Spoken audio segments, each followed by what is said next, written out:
Hello friends, आज के इस वीडियो में हम लोग 12th के 7 फरवरी 2026 को होने वाले केमिस्ट्री के क्वेश्चन पेपर के बारे में बात करने वाले हैं। तो इस वीडियो में हम लोग 50 मोस्ट वीवीआई क्वेश्चन आपको केमिस्ट्री से करवाएंगे, जो कि आपको 7 फरवरी के आने की पूरी संभावना है। अगर आप इस वीडियो को पूरा देखते हैं तो 2 से 3 क्वेश्चन आपका कल के पेपर का सॉल्व हो सकता है। तो चलिए आइए बारीकी से सारे क्वेश्चनों को देखते हैं। हमारा फर्स्ट नंबर क्वेश्चन है, मोलरता की इकाई क्या है? तो मोलरता की जो इकाई है वो मोल लीटर के घात -1 हो जाएगा। पहला का यानी कि बी आंसर सही हो जाएगा। नेक्स्ट क्वेश्चन है हमारा, एवोगाड्रो संख्या का मान क्या होता है? तो एवोगाड्रो जो संख्या होता है उसका मान हो जाएगा 6.02 गुने 10 के घात 23।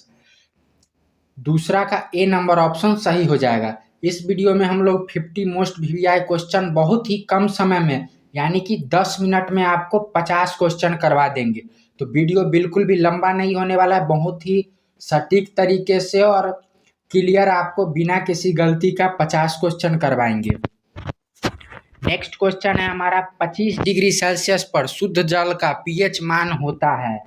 तो जल का जो 25 डिग्री सेल्सियस पर पीएच मान होता है वो 7 हो जाएगा।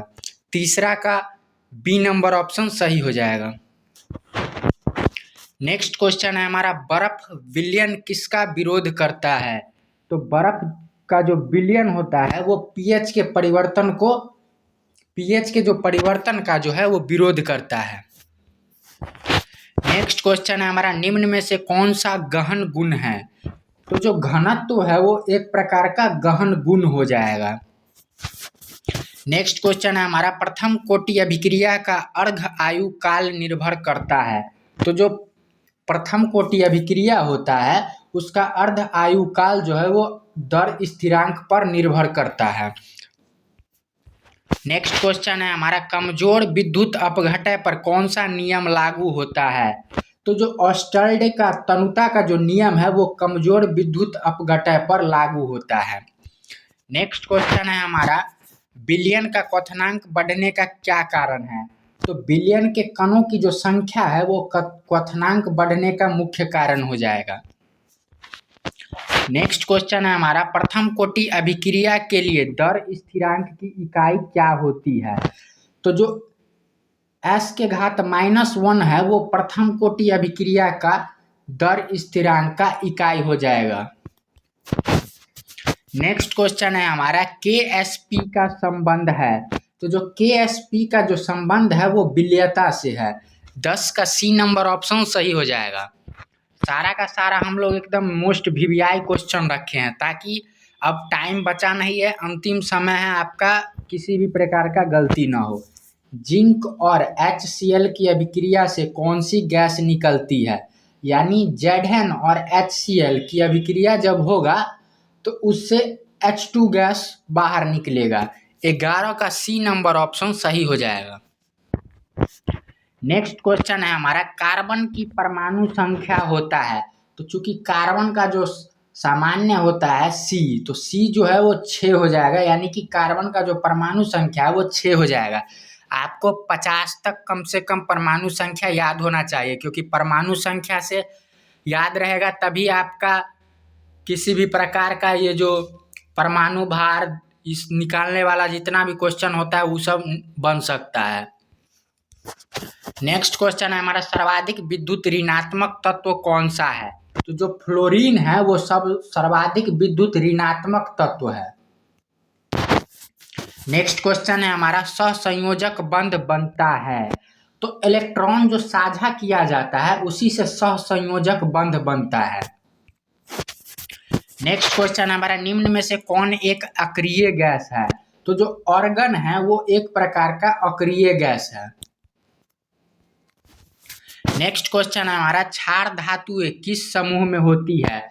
तो समूह जो एक होता है पीरियोडिक टेबल, उसमें क्षार धातु को रखा गया है।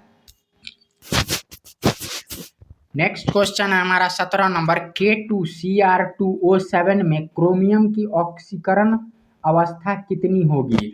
तो जब भी आप ये सब निकालना होगा तो यहाँ पर हम आपको शॉर्टकट में बता देते हैं, +6 हो जाएगा, क्योंकि वीडियो को ज़्यादा लंबा नहीं करना है। नेक्स्ट क्वेश्चन हमारा, सबसे कठोर प्राकृतिक पदार्थ क्या है? तो हीरा जो है वो पृथ्वी पर सबसे कठोरतम प्राकृतिक पदार्थ है। नेक्स्ट क्वेश्चन है हमारा 19 नंबर, संक्रमण धातु कौन सी है? तो Sc जो है वो संक्रमण धातु है। नेक्स्ट क्वेश्चन है हमारा, चूना पत्थर का रासायनिक सूत्र क्या होता है? तो CaCO3 यानी कि कैल्शियम कार्बोनेट जो है वो चूना पत्थर का रासायनिक सूत्र हो जाएगा। नेक्स्ट क्वेश्चन है हमारा, मीथेन में कितने हाइड्रोजन परमाणु होते हैं? तो मीथेन जो है उसका 4 हो जाएगा हाइड्रोजन परमाणु।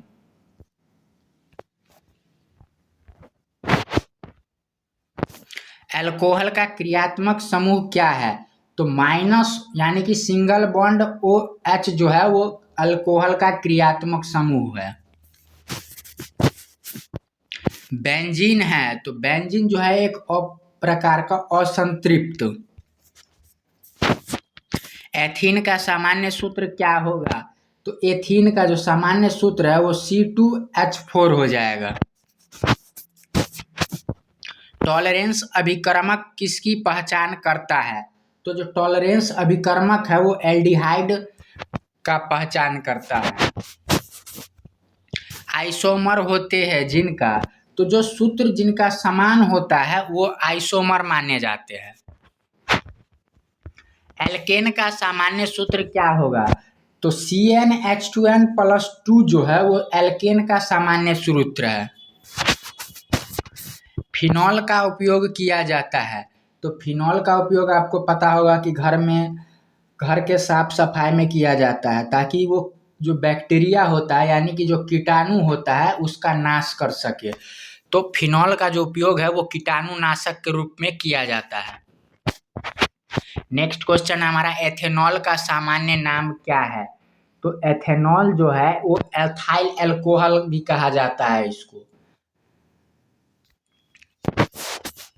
नेक्स्ट क्वेश्चन है हमारा, कार्बोक्सिलिक अम्ल का समूह है, तो सिंगल बॉन्ड COOH जो है वो कार्बोक्सिलिक अम्ल का समूह है। लोहा में जंग लगना किस प्रकार का उदाहरण है? तो जो लोहा में जंग लगना है वो ऑक्सीकरण अभिक्रिया है। ऊष्माक्षेपी अभिक्रिया है, तो ऊष्माक्षेपी अभिक्रिया में जो है वो ऊष्मा निकलती है। विद्युत अपघटन में धारा का वहन होता है, तो आयनों के द्वारा जो है विद्युत अपघटन में धारा का वहन होता है।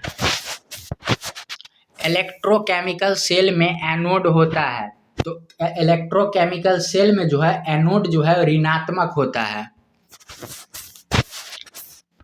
pH + POH का मान होता है, तो pH + POH का मान 14 हो जाएगा। इलेक्ट्रोलाइट का उदाहरण है, तो NaCl का जो यानी कि सोडियम क्लोराइड का जो विलयन है वो इलेक्ट्रोलाइट का उदाहरण हो जाएगा। विद्युत अपघटन में जल से क्या प्राप्त होता है?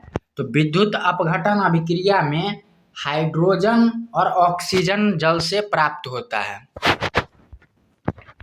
प्रेरक का कार्य क्या है? तो प्रेरक का जो कार्य है वो दर को बढ़ाना है, अभिक्रिया की दर को बढ़ाना। नेक्स्ट क्वेश्चन हमारे, रिडॉक्स अभिक्रिया में होता है, तो रिडॉक्स अभिक्रिया में आपको पता होगा कि ऑक्सीकरण और अवकरण यानी कि ऑक्सीकरण और अपचयन दोनों चीज होता है, तो यहाँ पे C नंबर ऑप्शन सही हो जाएगा। नेक्स्ट क्वेश्चन हमारा, H2O2 में ऑक्सीजन की ऑक्सीकरण अवस्था क्या है?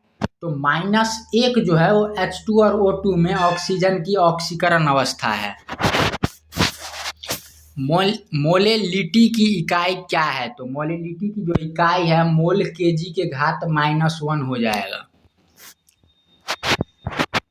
नेक्स्ट क्वेश्चन हमारा, कौन सा प्रबल विद्युत अपघटय है? तो जो सोडियम क्लोराइड है वो प्रबल विद्युत अपघटय है। 43 नंबर क्वेश्चन है हमारा, कोलिगेटिव गुण निर्भर करता है।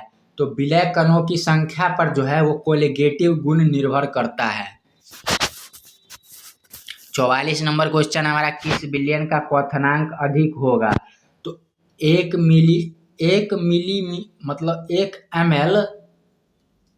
ml कैल्शियम क्लोराइड के विलयन का क्वथनांक इन सब में सबसे अधिक होगा।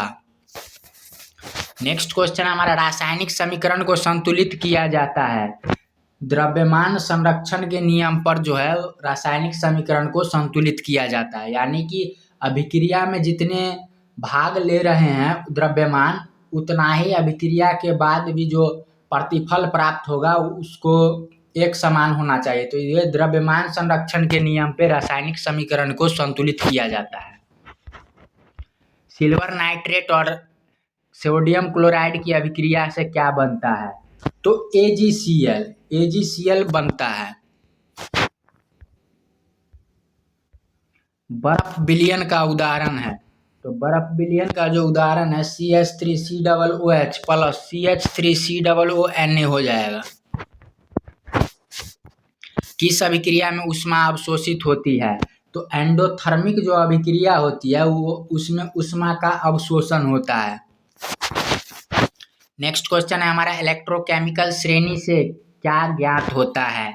तो जो अपचायक क्षमता होता है वो इलेक्ट्रोकेमिकल श्रेणी से ज्ञात होता है। सबसे हल्की गैस क्या है? तो सबसे हल्की गैस जो है वो हाइड्रोजन है।